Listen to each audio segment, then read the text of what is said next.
Morning प्यारे बच्चों, Shri Ram school की ऑनलाइन क्लासेस में आप सभी का हार्दिक स्वागत है। आज हम कक्षा 5 की लेसन नंबर 2 जिसका नाम है परिवारों का आना जाना के बारे में अध्ययन करेंगे। ठीक है बच्चों, तो चलो स्टार्ट करते हैं। आज सीखेंगे हम परिवारों के आना जाना के बारे में। तो देखो क्या लिख रहा है इसमें, पढ़ते हैं। अनेक परिवार एक स्थान से दूसरे स्थान पर चले जाते हैं। बिल्कुल सही बात है, चले जाते हैं, काफ़ी बार हो जाता है, जाना पड़ता है। ऐसा ही एक परिवार संतु का भी है। संतु एक है जिसका भी परिवार क्या है, ऐसा ही है। संतु का परिवार गांव में रहता था, खेती का काम करता था। लगातार 2 वर्षों तक अकाल पड़ने के कारण संतु के परिवार के सामने खाने का संकट आ गया। मतलब अकाल पड़ गया, बारिश नहीं हुई होगी तो खेतीबाड़ी नहीं होगी, तो उनके क्या अकाल मतलब खाने तक का संकट आ गया, इतनी गरीबी आ गई। इसलिए संतु अपने परिवार और पशुओं को साथ लेकर अपने भतीजे के गांव में चला गया। मतलब एक गांव से दूसरे गांव में चले गया। उसने वहाँ छोटा सा मकान किराए पर लिया। फिर वह काम की खोज में लग गया। अब काम तो करना पड़ेगा ना, तभी तो पैसे आएंगे। कुछ समय बाद काम मिल गया और वह परिवार के साथ वहीं रहने लगा। वहाँ रहना आसान नहीं था। उसे अपने गांव की याद सताने लगी। संतु को क्या, गांव की याद सताने लगी। उसे समाचार मिला कि इस बार उसके गांव में अच्छी वर्षा हुई है। किसी ने समाचार दिया होगा कि गांव में क्या हुई है, अच्छी वर्षा। फिर क्या था, वह अपने परिवार और पशुओं को लेकर वापस अपने गांव आ गया। मतलब पहले गांव से दूसरे गांव गया, फिर वापस अपने गांव में आ गया।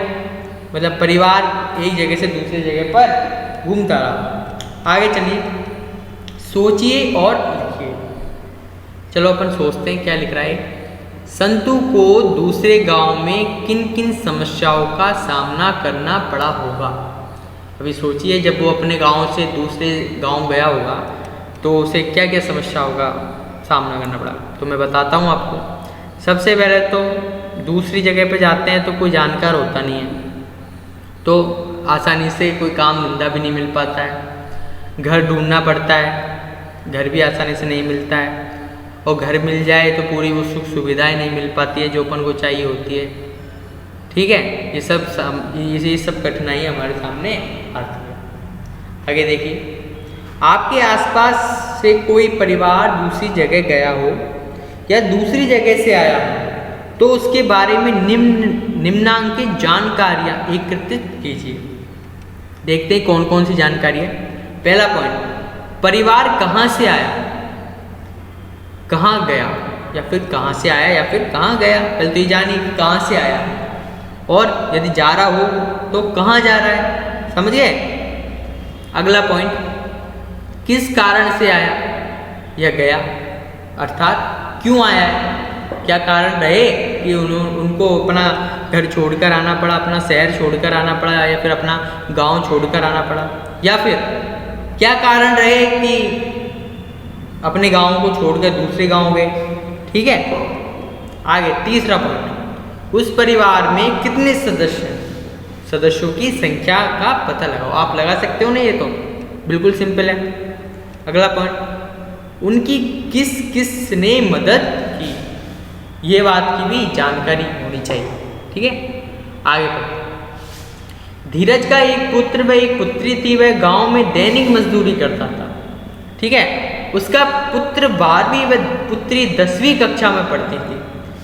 जब उसके पुत्र ने 12वीं कक्षा उत्तीर्ण की तो उसे उच्च शिक्षा दिलाने के लिए शहर के कॉलेज में भेजना था।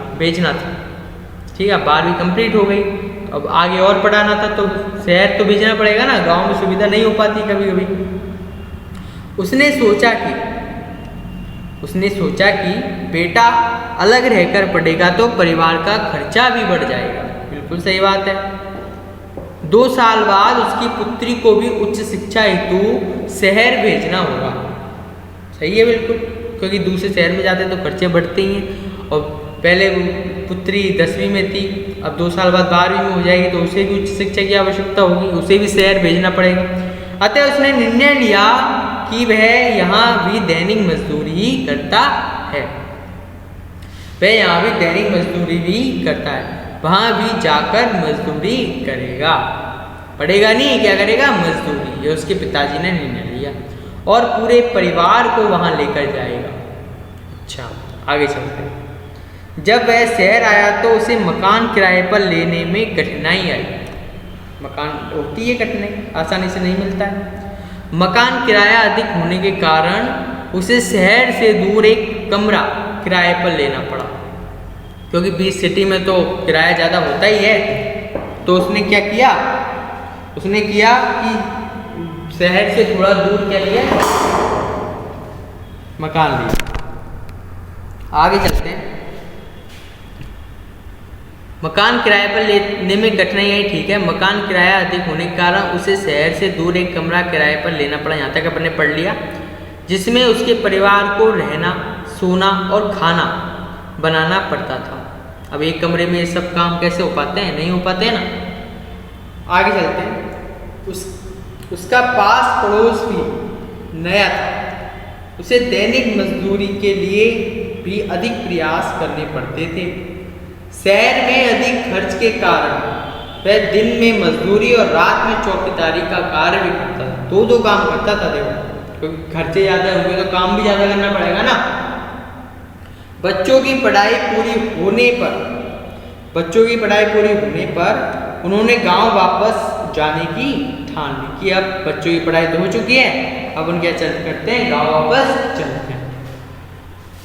आपने अपने आसपास देखा होगा कि कुछ बच्चों को उच्च शिक्षा के लिए अपने घर को छोड़ना पड़ता है। बिल्कुल, काफ़ी बार देखा होगा ना कि बड़े भाई जयपुर पढ़ने जा रहे हैं या फिर बाहर पढ़ने जा रहे हैं और कहीं, वे लोग हॉस्टल या कमरा किराए पर लेकर दूसरे स्थान पर अपना अध्ययन कार्य करते हैं। बिल्कुल करते हैं, देखा ही होगा आपके घर में कोई उच्च शिक्षा प्राप्त करने बाहर गया ही होगा तो उसने होटल किराए पर लिया ही होगा, रूम, हॉस्टल, कुछ भी। आगे चर्चा कीजिए और बताइए आपके या आसपास के परिवारों में कौन कौन पढ़ने के लिए बाहर गया है या बाहर से आपके यहाँ आया है, या खुद को पता करना है, ठीक है, कि कौन कौन बाहर पढ़ने गया है और कौन कौन बाहर। यदि आपको बाहर पढ़ने जाना पड़े तो आप क्या क्या सामान लेकर जाएंगे। यदि आपको बाहर पढ़ने जाना पड़े तो क्या क्या सामान लेके जाओगे, देखिए मैं बताता हूँ। अपने कपड़े ले जाने पड़ेंगे, खाने की सामग्री, बनाने की सामग्री वगैरह, सब बहुत सारी चीज़ ले जानी पड़ती है, बिस्तर वगैरह सब कुछ। अगला पॉइंट, आपके विद्यालय में कोई साथी हॉस्टल में रहकर पढ़ाई कर रहे हैं तो उनके बारे में भी जानकारी प्राप्त कीजिए कि वो कैसे रह रहे हैं, ठीक है, क्या खाते हैं वगैरह। जैसे उन्हें क्या क्या काम स्वयं करने होते हैं, ये भी होता है, स्वयं करने पड़ते हैं। घर पर तो अपन की मम्मी पापा कर देते हैं, लेकिन हॉस्टल में तो अपन को ही करने पड़ते हैं ना। लोग किन किन कारणों से एक स्थान से दूसरे स्थान पर जाते हैं, लोग किन किन कारणों से एक स्थान से दूसरे स्थान पर जाते हैं। सबसे पहले तो मैं बता दूं कि उच्च शिक्षा यदि गांव में नहीं हो पाती है तो जाना पड़ता है। आगे चलते हैं। उनके बच्चों की पढ़ाई कैसे होती होंगी, उनके जो लोग लोग किन किन कारणों से एक स्थान दूसरे स्थान पर जाते हैं, उनके बच्चों की पढ़ाई कैसे हो पाती है, अगला पॉइंट है। अब अगला पॉइंट देखते हैं। जब लोगों को नई जगह पर बसना हो तो क्या क्या व्यवस्थाएं जुटानी पड़ती है। जब लोगों को नई जगह पर बसना हो तो क्या क्या व्यवस्थाएं जुटानी पड़ती है। ये जुटानी पड़ती है, सबसे पहले तो घर देखना पड़ता है, फिर उसके बाद में काम धंधा देखना पड़ता है, समझ गए। अब आगे पढ़ते हैं।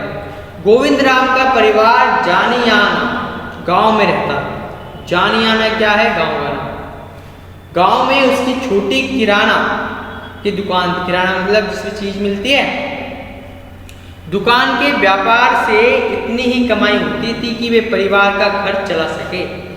उनके पुत्र बड़े होने लगे। एक दिन उसका मेरा भाई गांव आया और उनके दोनों पुत्रों को शहर में अपनी दुकान के कार्य हेतु ले गए। समय के अनुसार गोविंद राम के पुत्र चंद्राराम ने अपना व्यवसाय शुरू करना चाहा। तब उन्हें पैसे की कमी, व्यवसाय के लिए जगह का नहीं होना जैसी कठिनाइयों का सामना करना पड़ा। फिर भी उन्होंने हिम्मत नहीं हारी। उनके रिश्तेदारों ने उनकी मदद की, जिससे उनका व्यवसाय ठीक से चलने लगा। उन्होंने पूरे परिवार को यहाँ बुला लिया। उन्होंने अपने छोटे भाई बहनों को पढ़ाया। अब वे अपना व्यवसाय कर रहे हैं, लेकिन आज भी उन्हें पैतृक गांव की याद आती है ना यार, कि हम पहले वहाँ रहते थे, काम धंधे की तलाश में यहाँ आना पड़ा। याद आता। आगे चलते हैं। वे विशेष अवसरों पर गांव जाते हैं। अब जैसे कोई विशेष अवसर, जैसे शादी वगैरह ये हुई, तो इस पर गांव जाते हैं। अगला पॉइंट पता कीजिए, आपके आसपास कौन कौन 10 वर्ष या अधिक वर्ष से भी रह रहे हैं, मतलब 10 वर्षों से रह रहे हैं। ठीक है, कर लेना पता आप। उनके घर और बार बार जगह बदलने वाले परिवारों के घरों में क्या अंतर है? वर्षा के मौसम में आपके आसपास के किन किन परिवारों के लोग खेती के लिए घर छोड़कर खेत पर जाकर रहते हैं, ये भी पता कर सकते हैं अपन। उस समय उनके बच्चे स्कूल कैसे आते हैं? ठीक है, अब वो मतलब एक जगह से दूसरी जगह पर शिफ्ट हो जाते हैं, तो स्कूल में आने जाने में प्रॉब्लम तो होती है। उनका जरूरी सामान कौन लाता है? ये सारी बातें आपको पता करनी है। अब आगे चलते हैं। आगे देखिए बच्चों, डूंगरपुर जिले का एक कस्बा गलियाकोट, जहां पीर फखरुद्दीन की विश्व प्रसिद्ध दरगाह शीतला माता का मंदिर, स्थापत्य कला के बेजोड़ नमूने वाले जैन मंदिर व सोमनाथ मंदिर है। डूंगरपुर जिले में ये सब कुछ। गुजरात राज्य में कडाणा बांध बनने से यह डूब क्षेत्र में आ गया। बरसात के दिनों में कस्बे में पानी भरने लगा, अतः सरकार ने यहाँ के लोगों को नई जगह मकान बनाकर दिए, स्कूल, अस्पताल आदि सुविधाएं भी दी। इसे आज पुनर्वास कॉलोनी के नाम से जाना जाता है, क्योंकि वहाँ पर तो पानी वगैरह भर जाता था। तो सरकार ने क्या किया, नए नए घर बना कर दे दिए, स्कूल, हॉस्पिटल वगैरह इन सब की व्यवस्था कर दी। लेकिन कई लोग आज भी अपने खेत खलियान न छोड़ने के कारण वहीं बसे। कोई कोई होता है कि हम तो नहीं जाए छोड़कर, और वहीं बसे हुए। आगे चलते हैं, सोचिए और लिखिए।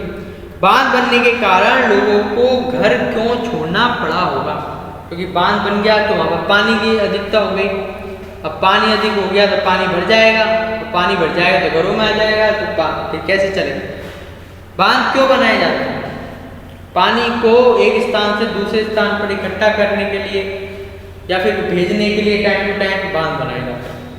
यदि आपको एक नई जगह बसाने की जिम्मेदारी दी जाए तो आप लोगों को वहाँ क्या क्या सुविधा देने की कोशिश करेंगे? अपन क्या करेंगे? उनको अच्छा घर देने की कोशिश करेंगे, अस्पताल बनाने की कोशिश करेंगे, विद्यालय बनाने की कोशिश करेंगे। ठीक है बच्चों, आगे चलते हैं। पहले आवश्यकता ये पढ़ लेते हैं। पहले लोगों की आवश्यकता रोटी, कपड़ा और मकान थी, लेकिन अब लोगों की आवश्यकता रोटी, कपड़ा, मकान, शिक्षा, रोजगार और सुख सुविधा हो गई है। इस कारण लोग पैतृक जगह छोड़ अन्य जगह पर रहने लगे, मतलब अपने बुजुर्गों की जगह को छोड़कर अन्य जगह पर रहने लगे।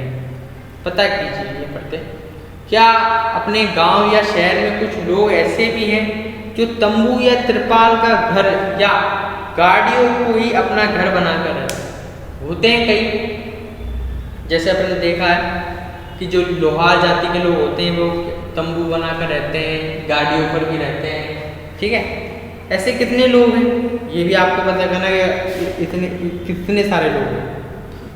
ये क्या क्या काम करते हैं, अभी काम क्या करते हैं ये भी आपको पता करना है। कोई लोहार है तो लोहे का काम करेगा, लोहे को ठोकने का। इनके बच्चे कहाँ पढ़ते हैं? अब इनके बच्चे तो आपने देखा होगा कि पढ़ाई लिखाई जो करते नहीं, शिक्षा का अभाव है।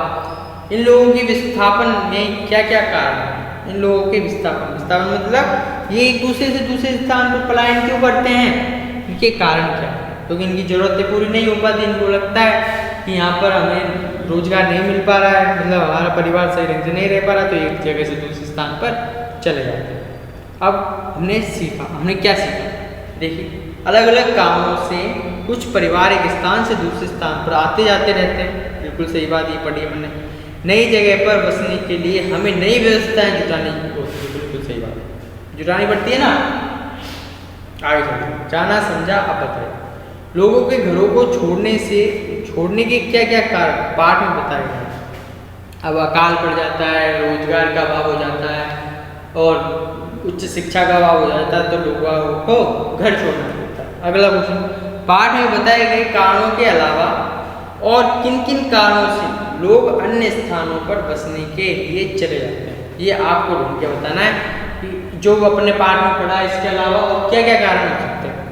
अगला देखिए, दूसरी जगह बसने में लोगों को कौन कौन सी परेशानियों का सामना करना पड़ता है?